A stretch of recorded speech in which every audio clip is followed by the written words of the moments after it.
IPL 2026 season సమీపిస్తున్న వేళ 5 సార్లు ఛాంపియన్గా నిలిచిన చెన్నై సూపర్ కింగ్స్ సారి కప్ కొట్టాలి అనే ఉద్దేశంతో మరోసారి హాట్ ఫేవరెట్ గా బరిలోకి దిగుతోంది.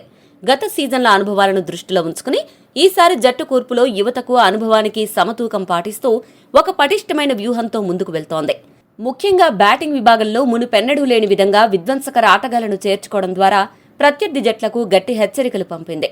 రుతురాజ్ గైక్వాడ్ సారథ్యంలో ఈసారి జట్టు సరికొత్త ఉత్సాహంతో కనిపిస్తుండగా ఎంఎస్ ధోనీ పాత్రపై వస్తున్న ఊహాగానాలు ఈ సీజన్పై మరింత ఆసక్తిని పెంచుతున్నాయి. ఈ పరిస్థితుల్లో చెన్నై జట్టు బలాలు, బలహీనతలు, వ్యూహాలు, తుది జట్టుతో పాటు ఈ సీజన్లో ధోనీ కొత్త పాత్ర ఏంటి అనే విషయాలను ఇప్పుడు తెలుసుకుందాం. చెన్నై జట్టు ప్రధాన బలం వారి top order batting. Captain Ruturaj Gaikwad నిలకడకు తోడుగా సంజు శాంసన్ వంటి అనుభవం ఉన్న ఆటగాడు జట్టులోకి రావడం పెద్ద ప్లస్ పాయింట్.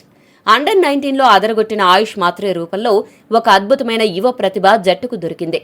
ఇక బేబీ ఏబీగా పేరుగాంచిన డెవాల్డ్ బ్రేవిస్ మిడిల్ ఆర్డర్లో వేగంగా పరుగులు రాబట్టగలడు. ఇక 14.20 కోట్లతో కొనుగోలు చేసిన కార్తిక్ శర్మ లాంటి భారీ హిట్టర్, వికెట్ కీపర్ కూడా జట్టుకు కొత్త జోష్ ఇవ్వనున్నాడు.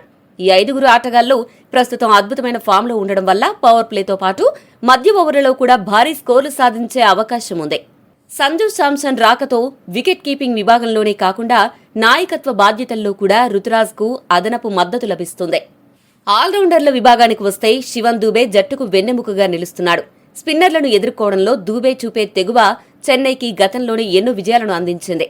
అయితే కొత్తగా జట్టులోకి వచ్చిన ప్రశాంత్ వీర్, అమన్ ఖాన్, అన్షుల్ కంబోజ్ వంటి వారి పాత్ర కీలకం కానుంది. ప్రశాంత్ వీర్ ప్రధానంగా ఒక స్పిన్ బౌలింగ్ ఆల్రౌండర్. ఇతడు దేశవాళీ క్రికెట్లో తన ఆఫ్ బ్రేక్ బౌలింగ్తో పాటు లోయర్ ఆర్డర్లో మెరుపులు మెరిపించగలడు. జడేజా స్థానాన్ని ప్రశాంత్ వీర్ భర్తీ చేస్తాడని చెన్నై యాజమాన్యం ఆశాభావంతో ఉంది. అమన్ ఖాన్ మరియు అన్షుల్ కంబోజ్ ఇద్దరు ఫాస్ట్ బౌలింగ్ ఆల్రౌండర్లు. అన్షుల్ కంబోజ్ ఇటీవలి కాలంలో తన పేస్తో మరియు వికెట్లు తీసే నైపుణ్యంతో అందరి దృష్టిని ఆకర్షించాడు. ఇక ఊర్విల్ పటేల్ మరియు సర్ఫరాజ్ ఖాన్ వంటి బ్యాటర్లు బెంచ్ స్ట్రెంగ్త్ను పెంచుతున్నారు. బౌలింగ్ విభాగంలో చెన్నై ఈసారి వైవిధ్యాన్ని ప్రదర్శిస్తోంది. ఆఫ్ఘనిస్తాన్ మిస్టరీ స్పిన్నర్ నూర్ అహ్మద్ జట్టుకు ప్రధాన ఆయుధం కానున్నాడు. అతడికి తోడుగా West Indies left arm spinner Akhil Hussain ఉండడం వల్ల స్పిన్ విభాగం చాలా పటిష్టంగా మారింది. ముఖ్యంగా చెన్నైలోని నెమ్మదైన పిచ్చులపై వీరిద్దరూ ప్రత్యర్థులను తిప్పలు పెట్టడం ఖాయం. ఫాస్ట్ బౌలింగ్ విషయానికొస్తే ఖలీల్ అహ్మద్ మరియు ముఖేష్ చౌదరి వంటి దేశవాళీ ఎడమచేతివాటం పేసర్లు పవర్ ప్లేలో వికెట్లు తీయగలరు. డెత్ ఓవర్లో ఆస్ట్రేలియా పేసర్ నాథన్ ఎల్లిస్ తన వైవిధ్యమైన స్లోయర్ బంతులతో పరుగులను నియంత్రించగలడు. అదే సమయంలో ప్రపంచ కప్లో అదరగొట్టిన కివీస్ బౌలర్ మ్యాట్ హెన్రీ కూడా ఉండడం డెత్ ఓవర్లలో చెన్నై జట్టుకు అదనపు బలంగా మారనుంది. దేశవాళీ క్రికెట్లో బాగానే రాణిస్తున్న గుర్జన్ ప్రీత్ సింగ్ వంటి యువ పేసర్లకు అవకాశం దక్కుతుందో లేదో చూడాలి. ఇక జట్టు పీతామహుడు సీనియర్ ఆటగాడు మహేంద్ర సింగ్ ధోనీ ఈ సీజన్లో కొత్త అవతారంలో కనిపించనున్నాడు. ఇప్పటికే జట్టులో సంజు శాంసన్ రాకతో వికెట్ కీపింగ్ బాధ్యతల నుండి ధోనీకి విముక్తి కల్పించినట్లయింది. అదే సమయంలో ధోనీ వయసు రీత్యా కూడా అతన్ని ఎక్కువసేపు మైదానంలో ఉంచడం కంటే కూడా ఇంపాక్ట్ ప్లేయర్గా అతడి సూచనలను, వ్యూహాలను జట్టుకు అందిస్తే బాగుంటుంది అని చెన్నై యాజమాన్యం భావిస్తున్నట్టు తెలుస్తోంది. మరి ఇంపాక్ట్ ప్లేయర్గా ధోనీ ఎలాంటి ఇంపాక్ట్ చూపిస్తాడో చూడాలి. ఈ నేపథ్యంలో సీఎస్కే ప్లేయింగ్ 11 ఎలా ఉంటుంది అంటే ఓపెనర్లుగా ఆయుష్ మాత్రే, సంజు శాంసన్ వ్యవహరిస్తారు. కెప్టెన్గా వన్ డౌన్ బ్యాటర్గా రుతురాజ్ గైక్వాడ్ వ్యవహరిస్తాడు. మిడిల్ ఆర్డర్ బ్యాటర్లుగా కార్తిక్ శర్మ, డెవాల్డ్ బ్రేవిస్ జట్టులో ఉంటారు.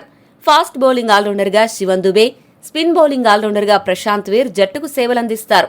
నూర్ అహ్మద్ స్పెషలిస్ట్ స్పిన్నర్గా, Khaleel Ahmed, Nathan Ellis, Matt Henry fast బౌలర్స్గా, ధోనీ ఇంపాక్ట్ ప్లేయర్గా వ్యవహరిస్తారు. అన్ని విషయాలను పరిగణిస్తే చెన్నై జట్టు అన్ని విభాగాల్లో పటిష్టంగా కనిపిస్తోంది.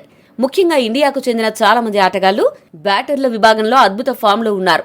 దీంతో విదేశీ బ్యాటర్స్పై ఆధారపడే పరిస్థితిని చెన్నై చాలా వరకు తగ్గించుకుంది. ఇది ఆ జట్టుకు అతిపెద్ద గుడ్ న్యూస్ అనే చెప్పాలి. అయితే జట్టులో కొన్ని బలహీనతలు కూడా కనిపిస్తున్నాయి.